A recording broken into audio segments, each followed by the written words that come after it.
حضرات السلام علیکم۔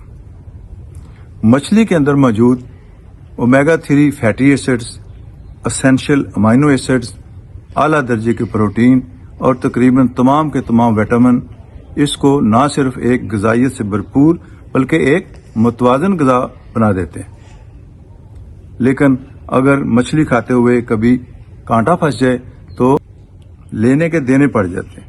وہ کہتے ہیں نا کہ مشکلات جو ہیں وہ پوچھ کر نہیں آتی، انسان ایک لمحے میں پریشان ہو جاتا ہے۔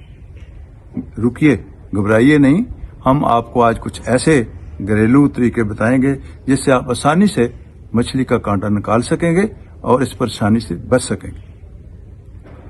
ویسے تو بہت سارے طریقے ہیں، بہت سارے مت بھی ہیں، غلط فہمی ہیں، تو میں آپ کو کچھ آسان سے بتاؤں گا۔ سب سے پہلے آسان طریقہ یہ ہے کہ آپ ابلے ہوئے نرم چاولوں کے کچھ گولے بنائیں، متوسط قسم کے لقمے بنائیں اور وہ 3-4 لے لیں، یا آپ ڈبل روٹی لیں، اس کو 1-2 منٹ کے لیے پانی یا دودھ میں بھگوئیں، یا وہ نرم اور چپکی ہو جائے تو متوسط قسم کے 2-4 نوالے لیں۔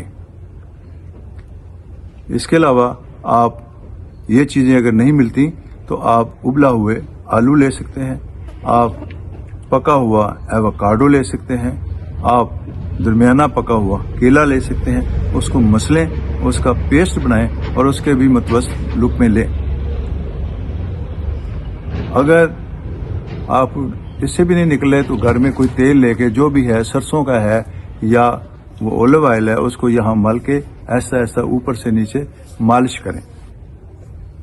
اس کے علاوہ آپ ہلکی ہلکی کھانسی کریں۔ کھانسی کرنے سے کوئی تقریباً 100 مائل پر آور کے حساب سے پریشر پیدا ہوتا ہے۔ اگر کانٹا کوئی سپرفیشل لیئر میں ہو تو یہ نکل جاتا ہے۔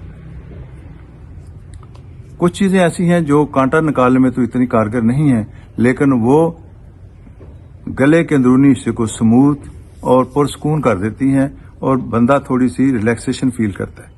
تو اس کے لیے آپ بھاپ لیں، آپ اولیو آئل کو پی لیں، آپ شہد کو پی لیں، آپ نیم گرم پانی کے غرارے کریں، یا آپ ٹھنڈے پانی کے بھی غرارے کریں۔ اس سے بھی کافی فائدہ ہو سکتا ہے۔ اس کے علاوہ اور جو لوگ باتیں بتاتے ہیں وہ ان پہ قطعاً نہیں جانا۔ مثال کے طور پہ جن چیزوں کا بالکل استعمال نہیں کرنا وہ ہیں کھٹی، نمک والی، تیز مسالے والی چیزیں، یہ بالکل نہ لیں۔ سرکہ بالکل نہ لیں، لیموں کا رس بالکل نہ لیں، بیکنگ سوڈا یا کوئی تیزاب بالکل نہیں لینا چاہیے۔ یہ چیزیں الٹا نقصان دیتی ہیں۔ کچھ لوگ انگلی مارتے ہیں، بالکل نہ لیں، چمچہ بھی نہ ماریں۔ کچھ لوگ زبردستی الٹی کرتے ہیں، بالکل یہ چیزیں نقصان دیتی ہیں، نہیں کرنا چاہیے۔ ان سے زخم بھی بڑھتا ہے، ان سے انفیکشن بھی ہوتا ہے اور تکلیف میں اضافہ ہوتا ہے۔ اگلی بات، اگر یہ کانٹا ضد کر گیا نہیں نکل رہا، یا آپ بھی ضد کر گئے تھے، تو ڈاکٹر کے پاس کب جانا ہے؟ یہ بڑا اہم پوائنٹ ہے کہ ایک وقت آ جاتا ہے پھر ہر حال میں ناک کان گلے کے ڈاکٹر کے پاس جانا چاہیے۔ تو سب سے پہلے یہ ہے کہ اگر آپ کی درد کو، تکلیف کو 2-3 گھنٹے گزر گئے ہیں اور کانٹا نہیں نکلا تو ضرور ENT ڈاکٹر کو دکھائیں۔ اگر آپ کا لعاب جو ہے وہ نگلنے میں آپ کو دقت ہو رہی ہے، بہت زیادہ درد ہو رہی ہے، تو ڈاکٹر کو دکھانا چاہیے۔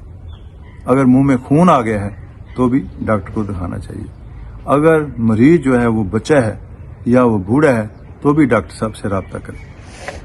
اگر آپ کا سانس میں دقت ہو رہی ہے یا سانس لینے میں تکلیف ہو رہی ہے تو ڈاکٹر سے رابطہ کریں۔ اگر آپ کی جو درد ہے گلے کی وہ کان کی طرف پھیل رہی ہے یا سینے کی طرف، تو بھی ڈاکٹر صاحب سے رابطہ کریں۔ اللہ حافظ۔